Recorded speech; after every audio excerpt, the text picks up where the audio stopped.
Okay, Happy New Year. It is Loving the Skin I'm in, and I am back. Donovan, throw a rock and hide my hand, Sadiq, with my partner in crime, D. What's happening?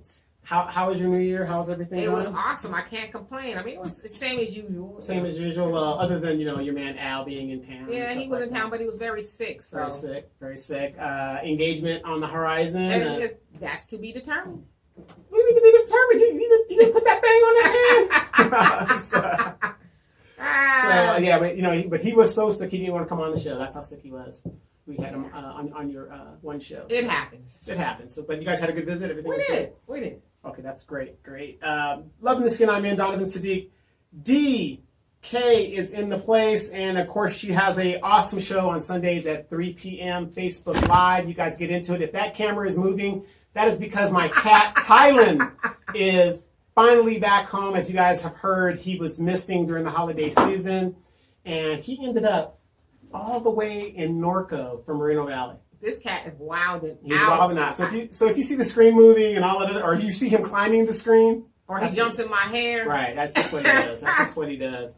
But it's a new year, 2018. A lot of stuff is going to be happening. A lot of stuff to focus on. One of the things that I want to really talk about. And Merry Christmas, Happy New Year, everybody. I was deathly sick. Visited my mom in Louisiana. I still have a virus infection. I'm on the other end of it. It's not infectious because it's inside my system.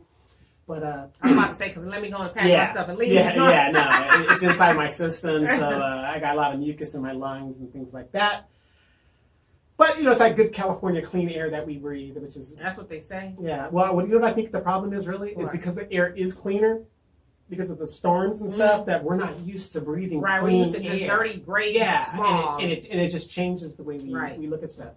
But while I was gone, I was keeping track of what was going on in the county of Riverside, as I usually do. I troll and do what I got to do. And if you hadn't heard, Sherra Wright was arrested in the death of NBA basketball player Lorenzen Wright. He was killed 7 years ago outside of his hometown of Memphis, and the case went cold case. Basically, I couldn't find the killers, but the last thing they heard of him calling 911, and you heard multiple shots go out. But his wife was the last person to have seen him before his death, and she lives in Marietta. Well, they weren't married. Well, yeah, they were divorced by then, right? Uh-huh.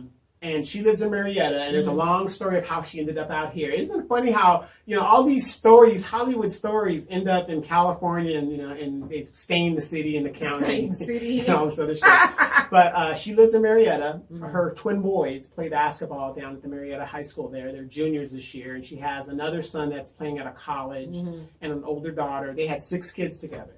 Damn. And they said that 2 of the younger kids might not be his because they don't look like the other 4. Golly. Now, let me just catch you guys up on what actually happened in this story. If you don't know the story, you can look it up on YouTube. Just look in Lorenzen Wright story, and it will kind of tell you. ESPN actually did a short story on it as well. So you can look it up on ESPN app and check it out. But basically, in the story of Lorenzen Wright, he was killed 7 years ago in 2010. There were no suspects and leads and stuff like that. But shortly after this man was killed, his wife was last to see him. She ends up marrying a police officer in Memphis. And they were married for like 7 months. And I don't know if she did it or not. I'm speculating here, but I like to speculate. Now, just think about it. If you had killed somebody and you want to stay on top of the leads and where the police is going, what's one of the best ways to do it? By knowing a police officer or somebody that might be involved in the case. Marrying one. Right. So they were only married for 7 months, and then she ended up leaving Memphis after a year or two, and she was in a relationship with somebody down in Houston. You're in a relationship with somebody down in Houston. Damn. It ain't my man. Yeah, but talk about these Houston dudes. But anyway, so she was in a relationship with this guy down in Houston for 2 years, and they ended up breaking up, and he was a journalist or something like that. And then she ended up getting married again to some guy out here in California.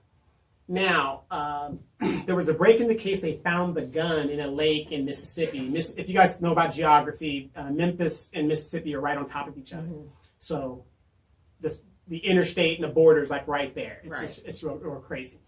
So make a long story short, They found the gun, which activated the case again, and they arrested this guy who happened to be a deacon at the church that this lady is a pastor. That's what I was about to say. Is she a pastor? Yeah, she's a pastor.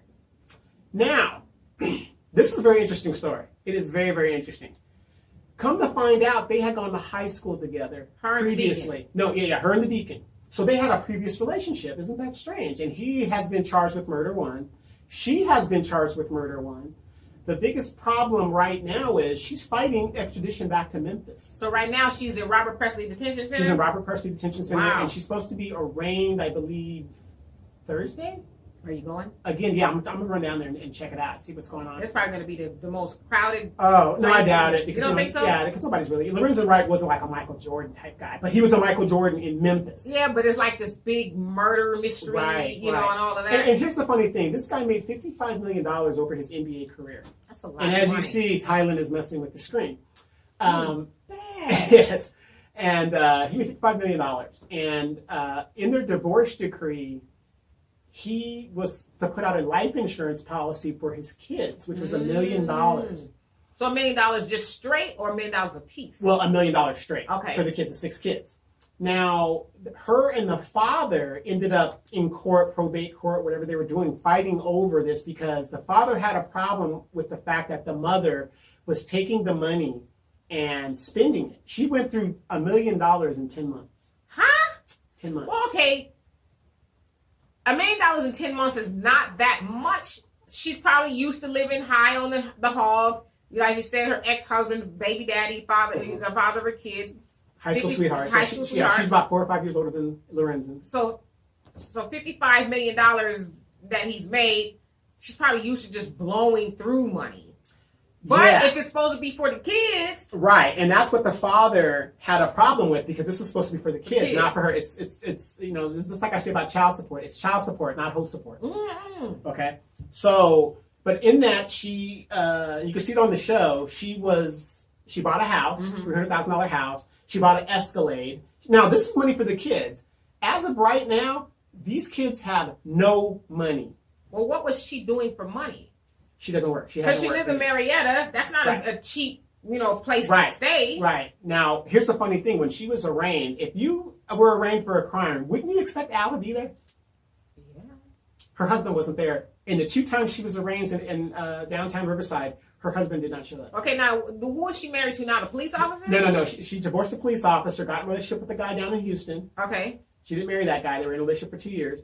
And then she married some unknown guy. I don't know. When I say unknown, I mean I don't know the particulars of this guy. But her last name is Patterson now or something like that. Mm-hmm. And he didn't show up for the court case. I'm like, you crazy. You ain't gonna have me mixed up in all this. You killing up on your husband, allegedly. Allegedly. And so that was kind of damn, I'm very fortunate. Yeah. It's kind of a mystery of what's going on. But she blew through all this money. Now, the money that's for your kids, if you love your kids like you say, Tommy Sotomayor, that's what he talks about, how these women take the child support. That is, okay, I can say one thing about my youngest son and him and his mom. All the child support money that I was sending her, she did not use at all. She didn't use it because she saved her money, invested it, his money, whatever the deal is. He goes to HBCU in Virginia. I'm not trying to pat myself on the back. Well, you should. But what I'm saying is, this is what the money's supposed to be. Use it if you need to use it. Right. But it's not to get your hair done, your nails done. Kids don't need an Escalade. And that's what the father was saying, like, wait, you're blowing through this money, $11,000 trip to New York? So apparently he wasn't able to fight her getting this money. Well, if it's a life insurance and set in place for her as a beneficiary, there's nothing her. Well, no, it wasn't for her. It was for the children. But because she's the custodian of the children, she got her hands into it. Yeah, so that's what happened. When you do a life insurance policy, if the children are minors, it has to be somebody, an adult, to distribute the money, administer whatever. So evidently, she was the beneficiary of the life insurance. Well, actually, when the man was killed, she was known as a suspect. So it took a couple of years for her to even get that money. Right, and that's what this is a sidebar here. That's a lot of things people don't understand when it comes to life insurance. If you take out a life insurance policy on somebody and that person turns up dead, the beneficiary is probably going to be one of the first people. I would say one of the first 3 people that is looked at other than the spouse if it's not the beneficiary. But you as a beneficiary, you're going to be looked at and investigated. As a suspect. We know a lot of times people do kill people for life insurance money. Right. So, I wrote some notes on it, just like I did with the Kanika Jenkins things. I've been following it. And again, the husband was not in attendance at the hearing. She is an ordained minister, pastor, which to me is also suspect. Your husband is murdered. And you wait. And you married a sheriff guy that, which to me makes sense because you're trying to keep how's the case going? You got any leads? So was this a police officer of Memphis? Yes. Okay. When she had married him, whatever it was. And then you become an ordained police, ordained. I'm not saying her faith isn't that, but, that calls into question. You were a thought all those years. Now all of a sudden you're preaching all this thing. Come to find out you're a murderer. Well, it might be unfair to call her a thought because she got 6 kids with the deceased baby daddy. Right. And they've been together since, you said, high school or so. So, he was in high school. Into a thought. He was in high school. Oh, okay, got it. Because he was a rising star. Right. So she said, cha-ching! She put it on him. Yeah, she put it on him. So, at the church that she was an ordained minister, her alleged co-conspirator, the deacon, he was there, and they say that he might be the gunman. They also have alleged that she might have been at the killing of this man on the scene. And if you watch Thaddeus Matthews, and he kind of alleged that too, that there's a suspect that she might have been there. Right. I thought that she was. Isn't she named as one of the as a murderer? Okay. Yeah, she's named in it, but they're saying at the actual crime scene, she might have been one of the shooters. Right. So, talk about, nigga, you leave me, I'm a kid. Hey, gotta be careful. Like my man and leader Tommy Sotomayor said, leave him alone. Leave him alone. So, she was charged with murder 1, and she is currently in Robert Presley, and she, for some reason, is fighting extradition. Wouldn't you want to go back and, even if they suspect you, and find out what's going on with your correct me if I'm wrong, because I'm not really well abreast of how that works, but if you're being extradited, that means they want to bring you back to answer for what you're being charged with, where the crime happened. Yes. And so if she's going back to Memphis, and like you said, to people who lived in Memphis, he was like a Michael Jordan. Is she going to be able to get a fair trial? Are people already going to have their minds made up out here? People really don't know about what's going on. Well, really, it ain't helping her to fight the extradition. I mean... but her fighting, I'm just saying that was out here, but her fighting the extradition. I almost said expedition. That's not unusual. A lot of people fight extradition. Well, yeah, but the thing is, what I'm saying is, this is the father of your children. Yeah. Okay, you left Memphis, where you're from, mysteriously after all those years. I mean, you're from California. I mean, you've moved other places, but you didn't just up and take Deanna and left to some place all of a sudden, after... I mean, because think about it. All your family support is there. Everything you need is there. So that was kind of mysterious that you did that. You married this police officer. Right. Then you hopped and leave to Houston. You blow through all this money living a lavish lifestyle, knowing that that basketball player ain't making that kind of money, so that income isn't coming in anymore. But you're still living a lifestyle of stupidity. Well, and again, I think the things that she's done is not, they're not out of the ordinary. True. However... I mean, it sounds like they have a lot of evidence saying, after 7 years, because at first it sounded like they did question her. It was like, okay, there's not nothing here. Hard, But it sounded like his mama was like, no, there is something here. And so 7 years later, evidently they found something that says, okay, go get her. This is her. Well, what I think is the deacon probably... Turned over? Yeah, the first to make the deal is the first to get the best deal. So, evidently they have enough evidence on her to try her and bring her back or whatever for the murder. Right, but what I'm saying is, okay, let's say she is a deacon. Okay, and supposedly she is.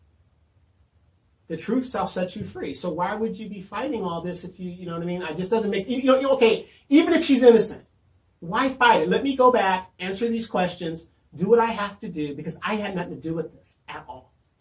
Yeah, but again, if you're going back to a place that's not going to be friendly toward you, we know when you go on trial, you have a jury of your peers.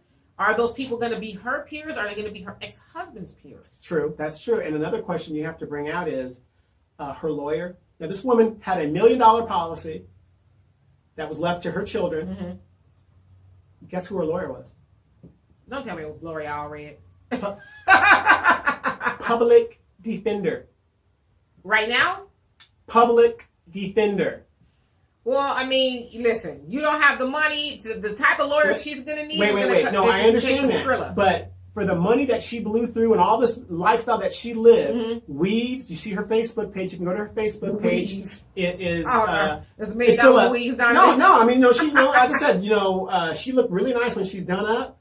But Lord, when they took her out that thing and they had her in that wheelchair, well, you can't go to jail with weaves and all that. Yeah. I mean, they really broke her down. All that got to go. Right, and she didn't look too worse for wear. But what I'm saying is, here's a person who had. Okay, you don't have to be a billionaire. This woman had millions of dollars. She had her kids' trust fund that she blew through. You're being represented by the public defender?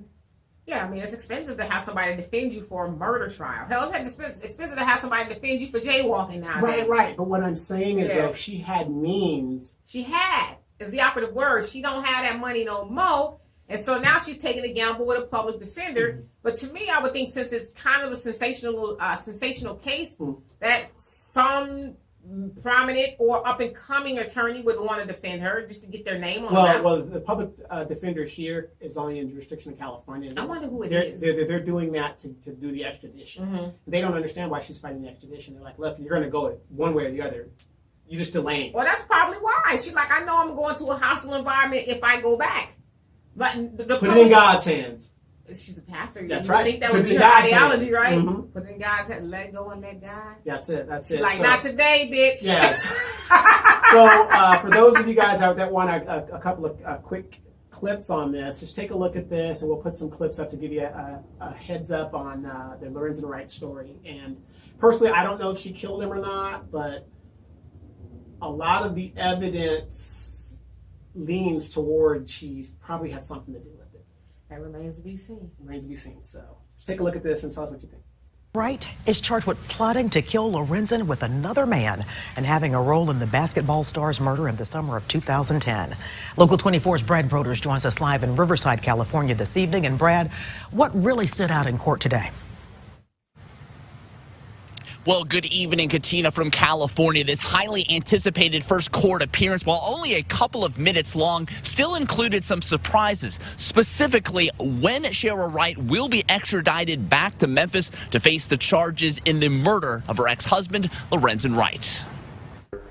Sherra Wright's appearance started with a twist. A deputy rolled Wright into the courtroom in a wheelchair to face a Riverside County, California judge. Her arms cuffed to that wheelchair, the judge agreed to Wright's defense attorney's request to get jail medical staff to examine her, a move one attorney said is somewhat unique for a person facing extradition. We are just merely kind of serving this county as a holding agent. We're holding them for another state. I don't think that they're going to be wanting to put all the money, resources, and everything else into the treatment when really she needs to be on her way back to the demanding state. Defense attorney Jeff Zimmel isn't tied to Wright's extradition case, but said she has two clear-cut choices: agree to be extradited back to Shelby County or contend it and drag out her return to the Mid-South to face the murder charges against her ex-husband, Lorenzen Wright. If you waive... Breaking news in a murder mystery that's baffled the sports world and police for years. And sports director Jim Hill joins us now with details of a stunning new arrest in the murder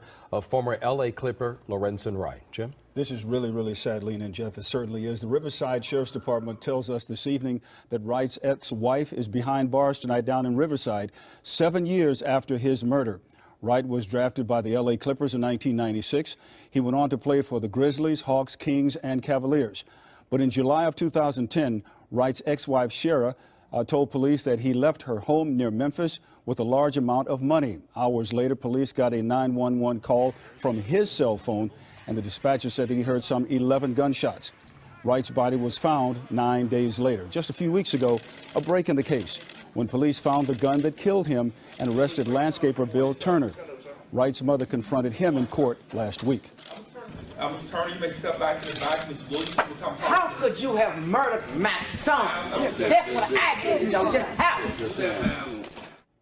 Wright's mother yelled at her son's accused killer as he was arraigned. We don't know what the tie is between Wright's ex-wife and the landscaper. The Riverside Sheriff's Department can only tell us that she was arrested on a fugitive warrant.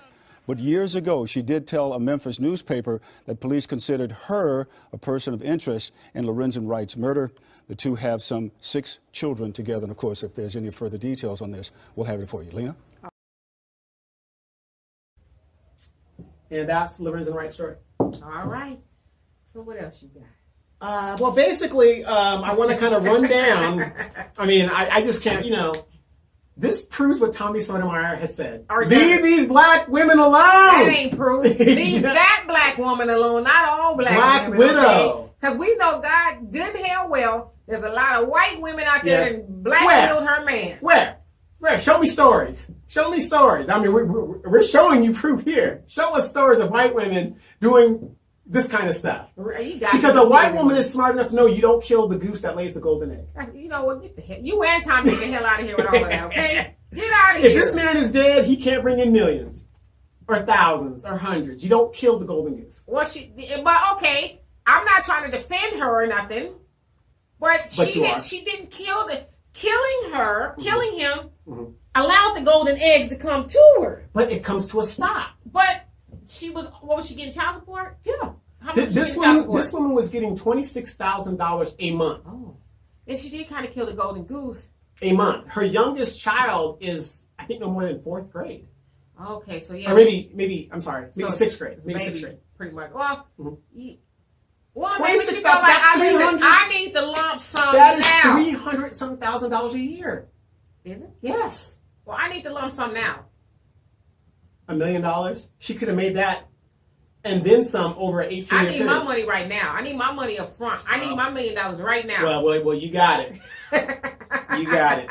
And but basically, for those of you guys that don't know, Idiot Mayor, City of Moreno Valley is involved in another copyright infringement thanks to our Idiot Mayor and a whole bunch of other stuff like that. But what I really want to talk about, because that's city, I'm going into the politics right there, is while I was gone, on my Facebook page, a thing came up in regards to me putting up positive images of black women. And I want to bring this up because I have to digress and disagree with people who are saying that I don't do that. Because why I say that is, what is this show about? Who produces this show? Damn it, Donovan! Those people don't watch this show. They won't never see this positive stuff that goes forth from the show. They only want to see the negative stuff, quote unquote, that you do. Right. Matter of fact, they ain't even gonna watch this show. They're not gonna watch none of the stuff you do because they want to point out negative stuff. Right, but what I'm saying is, how can you go on somebody's page or somebody's show or whatever and tell them what their content is going to be? You can't. Get your own goddamn show. Right. So during the holidays, some people make comments that I do this and I do that. There was an incident in Jacksonville, Florida, to which your sister lives, and a big Mele fight happened at this mall where black mothers and their daughters were involved. And your sister knows some of the people. Yeah, she said she's actually taught some of the girls, and that they plan to meet there and fight, in addition to some of their mothers participating in the fight. Now, I must say this. She teaches, now she's teaching elementary, but she was teaching middle school for a minute.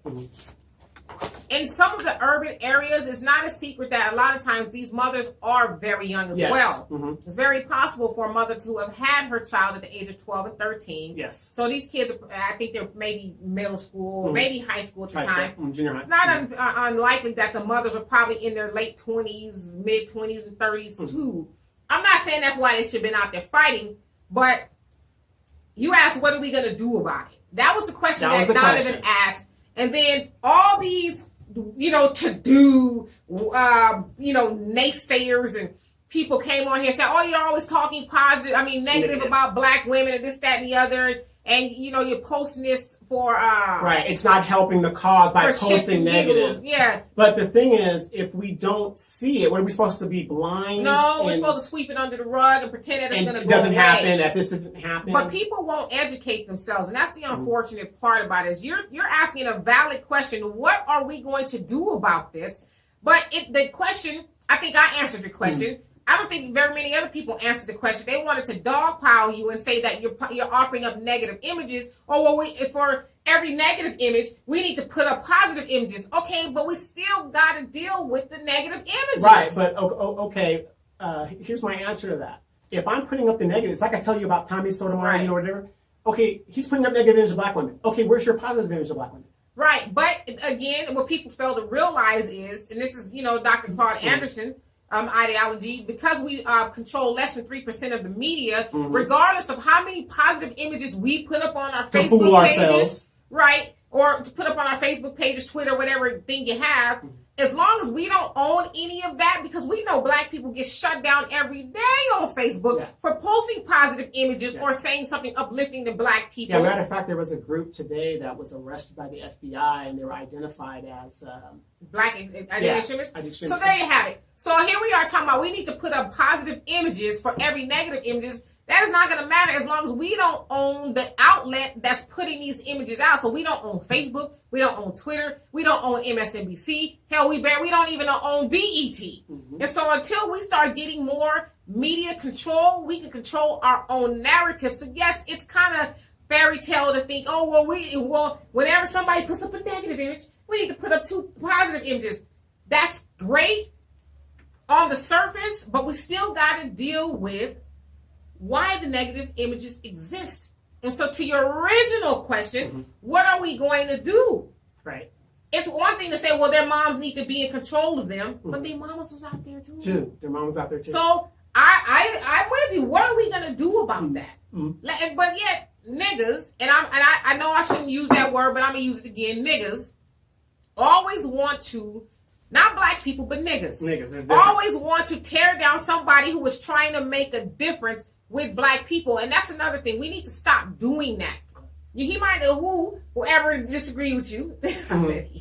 He, she, just a couple of them. Might not agree with you. Then why don't you see your ass off my post? Right. Don't come over here and try to be contrary just because. If you don't like what I'm saying, keep it moving, but don't try to browbeat me on my post, because I know you don't do that to other people. No, whenever I see something that I don't like, and you post a lot of positive images and positive things in the black community, there are some things I don't agree with. I just don't comment. Right, and as I don't do that to people. If I see it, sometimes I'll be like wanting to comment, like, no, shut your mouth, D. That ain't your business. Keep it moving. Right. Well, and another thing is, I know that, okay, if that's your platform, that's what you want to do, that's fine, and that's I can respect that. And if that's what you want to do, that's what. If I'm negative and you post positive, that's how it's supposed to work. For every negative, there's supposed to be a positive. Tommy Sotomayor, like I tell people, Tommy Sotomayor is not for black women. It's for black men. It's for black men. I don't like his delivery. You don't like his delivery. You hate Tommy Sotomayor, but listen to his message. You know what? To say that I hate him, I think that's a little strong. I hate his delivery. Right. And would I be lying to say, or would I be right to say that he's not telling the truth? So I think in some cases he is telling the truth, but a lot of times it's like, come on, dude. Right. Really? He gets excessive. That's a lot. Right, but his message is not for women. It's for men. I agree, which is why I don't follow Tommy. Exactly, and I wouldn't expect a woman to follow Tommy Sotomayor. I don't follow so what you need to do is go on Oprah's page or whatever you're going to do and follow that feminism bullshit if you're into that. That's why I hear people say, oh, Donovan, you're such a chauvinistic. No, I'm not a feminist. Any man should not be a feminist. If you're a real man, you shouldn't be a feminist. Yes, ma'am, or no, ma'am. Yeah, I'll get you one of those shirts. Yeah, no man, Al Bundy thing. Yeah, no man. But no, and that's what I tell people. If what I'm doing is so bad, and what did I comment? And I said, well, what are you doing? I'm in the community. I put on this show. And you know what the cold part about it is for me, Donovan, is this harsh, very over-the-top criticism came from people who profess to be your friends. Now, listen, I'm speaking, not you. Sure. I'm not saying those aren't your friends. I would believe me, you would have an argument, and you would argue to the death that those are your friends. So it's not for me to say those are your friends or not. Okay. But what I do know is, while a friend may not agree with you, unless you're doing something egregious, they're not going to try to pull your pants down. That's my analogy. In the middle of the street for everybody to see, or dogpile you. A friend is going to say, you know what, I don't agree with you, but you know what, Donovan? Take me off to the side. Overall, I know you're a good dude because you've done A, B, C, and D good. Hell, you even did some good stuff for me. That they're not gonna do what I saw done to you. And so some of those people on there would vehemently disagree with me. But again, I got a few friends. I would never do that to them. Right. Like I said, if I had a problem, we're going to get in the inbox. Right. But I'm not going to try to hijack your post and then try to make it seem like you the bad guy. Right. Especially when there's so many positive things that you do. Okay. That stuff, now as I said too, maybe that's not something I would post. Because I just don't post that kind of stuff. Right. But the positive things that you do far outweigh the things that people deem to be negative. And that's the problem that I had. It's like, really? All of the years, these people know you as well as I know you. But yet, this is the kind of stuff you're going to point out? Right. Really? Yeah. Really? And at the end of the day, like I said on my post, I will post what I like on my page. But to indict them a little bit, the positive stuff you do post, like a lot of these videos are positive. The purpose of this show is to promote blackness and so that people can understand the things that are going on in our community. Women, it's a black woman's show. Right. And I'm a black woman. I'm on here, but I never like none of the stuff you do with shared on their page. Not one time, and when they were asked about it, I see you. So, but I see it sometimes, and some stuff I agree with. I don't disagree. I disagree with. But how come you don't know that? Right. Just as loudly as that person got on your show, on your post, and loudly, disagree with you on that. Right. Right. Why? Why don't he know that? Well, wouldn't that come back to the crabs in the basket mentality? Yeah. And that person would disagree, and other people on there would disagree that, that's not what it is. I'm trying to hold him accountable. He should do this and he should. No, what he should do is do what the fuck he want to do. That's what he should do. We got to get past being apologetically black. Right. Oh, I can't say this because that person. And hell, most of the time it ain't even white folks that's saying something about what we're doing. It's the black people. Oh, you shouldn't do this and you shouldn't say that. Right. Yeah, we're so hated, or at least I am in the community. Oh, you should be behind her. You shouldn't talk bad about her. No, I'm pointing out. And at the end of the day, you gonna do, and I'm gonna do what I want to do. Now, I'm not saying I'm above reproach, or I can't listen to criticism. Absolutely not. It doesn't feel good, but I'm gonna listen to it when it's valid. I'm not gonna listen to it because you have this insatiable need to be right to prove me wrong. Because your truth ain't my truth. Right, exactly. And what do I always say? Kiss my ass? Well, besides that, I say a lot. But one of the main things I always say, I'm a veteran. I've picked up the rifle. I've gone and fought for this country to say what the fuck I want to say, if you like it or not. And you did that so I can say what the fuck I want to say, whether you like it or not. Absolutely. And that's why we have this show. I mean, like I said, there wouldn't be a show without D counterbalancing this. And then do we not always ask people, come on the show? But they're not going to do that because it's easier for people to be, and I gotten, people got mad at this last year when I said this. It's easier for people to be Facebook gangsters, keyboard gangsters. You're going to be pounding away on your keyboard, but you're not going to sit right here. There's a seat right here for somebody to sit here to come and express your views contrary to what we're saying, but you're not going to do that. And so I said in 2018, I'm not one person to do resolutions, but I am not going to be arguing with people. Hashtag kiss my ass. Hashtag kiss my ass. I'm not going to apologize for being who I am because you don't like it. Right. End of story. All right. So, we're going to take a bit. As you guys see, this is Thailand. This is the cat that is causing havoc. And he was missing, and I got him back. Maybe I should have let him go. But this is the cat that's causing havoc in the studio here. And I don't know if he's getting back at me because I won't let him outside right now, but he is making sure. Yeah, because he never does this. Yes. I mean, he is making sure that his presence is known. But I love the cat. I got him at the Moreno Valley Animal Shelter, $25 on the military discount. They cut his nuts and chipped him. If it wasn't for his chip, I probably would not have gotten him back. So welcome back, Thailand, and thank you for screwing the studio up. So, but that was one of the things I wanted to bring to everybody's thing. Okay, everybody has an opinion. It's like an asshole. Everybody has them, and they stink. Well, not mine. Well, like roses. Well, if you got that anal bleaching going on, that's good.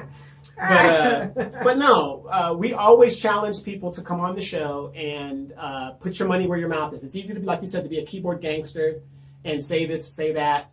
I'm in the community. I ran for city council twice. I'm at City Hall. I do a lot of stuff behind the scenes. for my city. But you know what the cold part about that is, Donovan? The people who was coming at you, they know that. That's not a secret to them. But instead, now in all fairness, one of the people who was going ham on your post, then after my sister, called him to the carpet. My boo. He did finally say, well, he did this and that for me. If it wasn't for this, that, and the other, I wouldn't have been blah, blah, blah, blah, blah, blah. If that's your friend, and again, I'm not saying it's not, he would have led with that. Donovan, why I know this is negative in my eyes, I know you to be a good person. Right. It wouldn't have took almost 100, it was like 150 comments to that? Right. Almost 150 something comments later, then, okay, well, damn. Well, like they say, it's always easy to point out the negative in somebody versus what they do positively. And we need to stop doing that, honestly. Especially as black people. As black people, we got enough stuff to deal with, and then it's always us who pulling each other down. Pulling each other down. Oh, no, you're not going to get up there before I get up there. Well, people say that in regards to me and Denise Fleming. They're saying, well, you're just against her. She's a woman. No. I pointed out she's ethically compromised. And that's all I've been saying about it. Is she qualified? Don't I say it all the time? She's highly qualified. Well, we're going to get into that as far as Oprah in the next segment. But you're right. I mean, it's like, I'm supposed now, and somebody else made a good point on your post as well. Because you're black, I'm supposed to stand behind you. No, not necessarily. But make sure what you're accusing me of is true. Right. Exactly. If it's true, then you have a valid argument. But what you're accusing me of is not true, then you're just being stupid. Right. And anybody that follows my personal posts, and it isn't public, I have for my friends and family.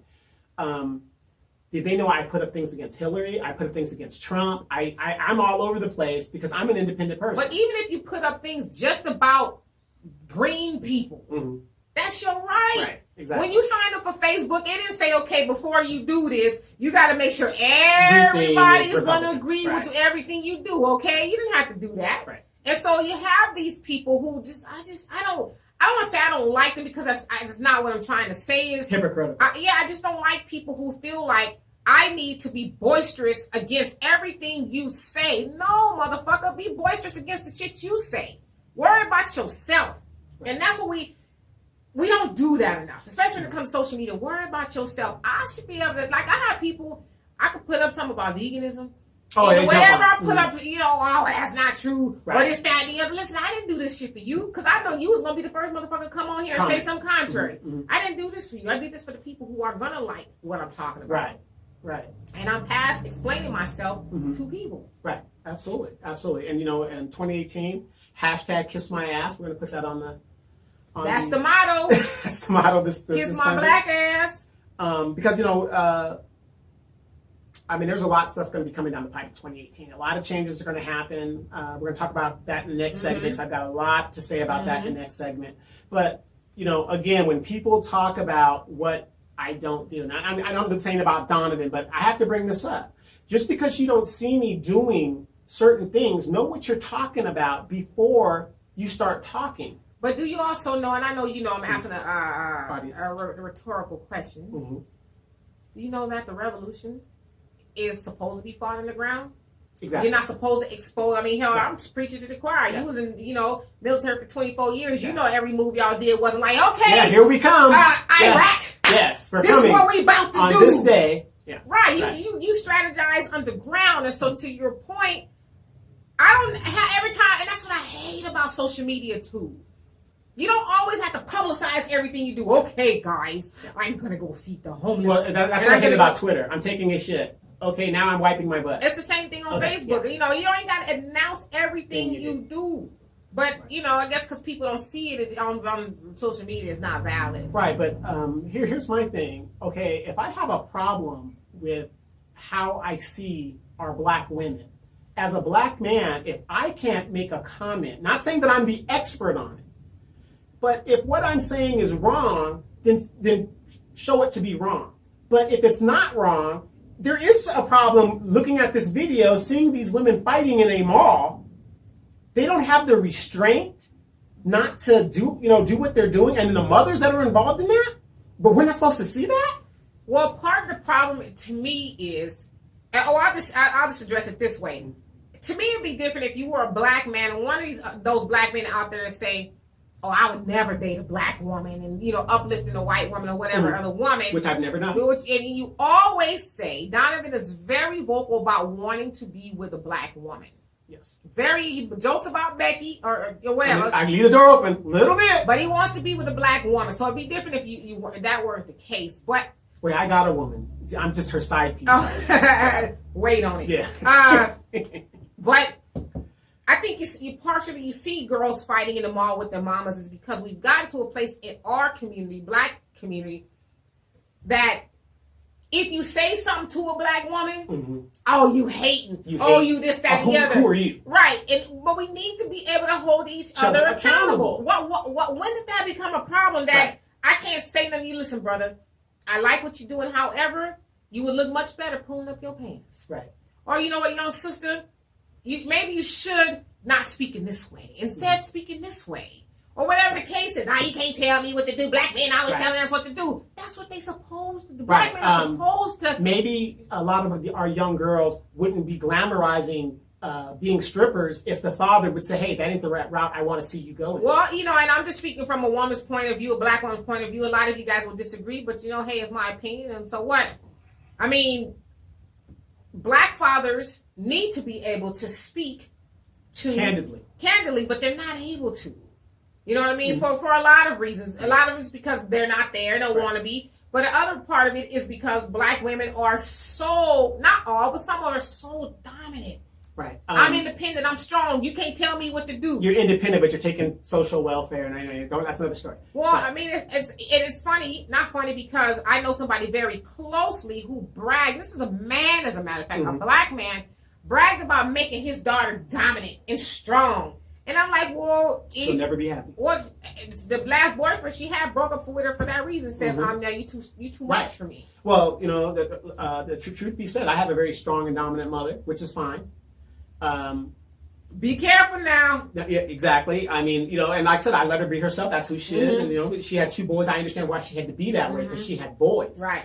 However, I do not like women that are strong and dominant. Well, I don't think too many men really like it. I'm not going to compromise my manhood. Sorry. I can't think of too many men who want to be with somebody who was hard and in their delivery and the equivalent of out, in. I don't like a military type chick like that. Or the equivalent of a dude. Right. That's the mentality. When I see a lot of women, and not just black women, but women who take that role on and very dominant and alpha. I don't like that. To me, I physically see a woman, but everything else is manly to me. Right, exactly. So I can't think of too many men who want to be with a woman like that. And I think we need to realize that's for a lot of us to say, not me, but a lot of women who say, I don't have a man, I can't find a man. Well, look inward and see why. See what it is you're doing. Most men, regardless if it's Marvin or Martian, they're not going to want a woman who behaves like that. We want a feminine woman that's very not. You don't have to be. You could be docile and still be strong. It's not what you say; it's how you say it. It's not what you do; it's how you do it. Right. And when I was married, I loved everything about my wife because she did everything womanly that she needed to do to cater to me. One thing I didn't like about her is that she was too much of a feminist. She wasn't strong in areas where she should have been strong in, as in standing on her own, like in finance if I wasn't there. I need to be, no, you should be able to handle that. Right. It's something that's very, very slim. But, alpha male and an alpha female are not going to go together. It's just not going to happen. Right. I mean, and most people who know me would know that I'm passionate about when I speak. But as far as me being very dominant over my man, I will tell you right now, no. Oh, no, I've seen Al slap that hand when we're watching the same game. I'm watching the game! No. Get your ass in the studio. I mean, I don't need to speak for him, but he can tell you if he tells me something or suggests something to me. You don't tell me what to do. You ain't my daddy. My daddy live in Lancaster. You don't be telling me what to do. I do what I want. So, Al, you actually read the book I sent you? No. If he tells me something, not that he's like, do this and do that, because he doesn't speak to me that way. But if he, says, well, don't you think it's a good idea, or I think you should do this, blah, blah, blah. He asks for your input. Baby. Yeah, but I don't have a need to try to usurp my man or tell him what I'm going to do and what I ain't going to do. And it's my pleasure. Right. All right. No problem. And before we end this, I just want to ask you about your man, because I think that's a great example of going through trials and tribulations in life, and then finally the Lord, bringing you the person that you want to be with. And another thing is, a lot of people, I produce a religious show. Nobody talks about that. But anyway, Al recently came and visited, and he had to talk to your father before he wanted to move the relationship forward. Yeah. Now, that ain't gangster, because you're supposed to just take the girl over and just do what you want to do to her. Forget you, Dad. I don't care who you are. So he didn't want to move the relationship forward. And he said that to me months ago. He was like, obviously, I want to move this relationship forward, but I cannot and will not do that unless I speak to your father. He says, I need to make sure that your father is okay with this. And he said to him, I wasn't there. They had the conversation off to the side. But if I can't love her the way you love her, then I will not move this relationship forward. But I'm telling you that I will treat her the way you would treat her and the way you would want her to be treated. And so Dad was like, okay, what can he say? Of course he had his thing to say. Of course. But a lot of people, they discount the value of a man going to your father, or if your father's not there, your mom or whoever's more important to you is the patriot, and saying, "This is my intentions. Are you okay with that?" Maybe that's why me and Amanda, I gotta go to Pops. You gotta go to Pops. Well, you guys don't know this. Pops is paying me to take Amanda off his hand because he's like, man, just take her. So. But no, there's value in doing things right, Yeah, absolutely. When you go, that also, and I learned this from my pastor back in the day. When you go to the father, that also tells the man that's asking for your hand in marriage that I'm going to be around, and so you can't treat my baby in your kind of way because you're going to have to answer to me if you do. Yes, absolutely. So see, and so that's good. So there's hope for those people out there. I mean, that think that I'll never find a man in a relationship, or it's never too late to go. Or that's old school. If you want to be treated like a lady in a certain way, I don't care if you're 56 years old. It can happen. It's part of the courting process. You're supposed to do things decently and in order. People don't do that anymore. Well, are you and Al having relations? Anyway. A lady never kisses and tells. Right. But like I said, I like Al. Everybody likes Al. He's a very respectable young guy. He has an alpha female mom, just like I do, and he does. And he deals with that accordingly and takes care of his kids. So you've got a brother that you should be proud to have. I'm very proud to have him. So any kids on the horizon? The factory is shut down. There is dust spewing out of here. There's echoes. Hello. There it is. We're going to get back in the second hour. We're going to be talking about Oprah Winfrey running for president. You guys and Genuine and H&M. And stand by.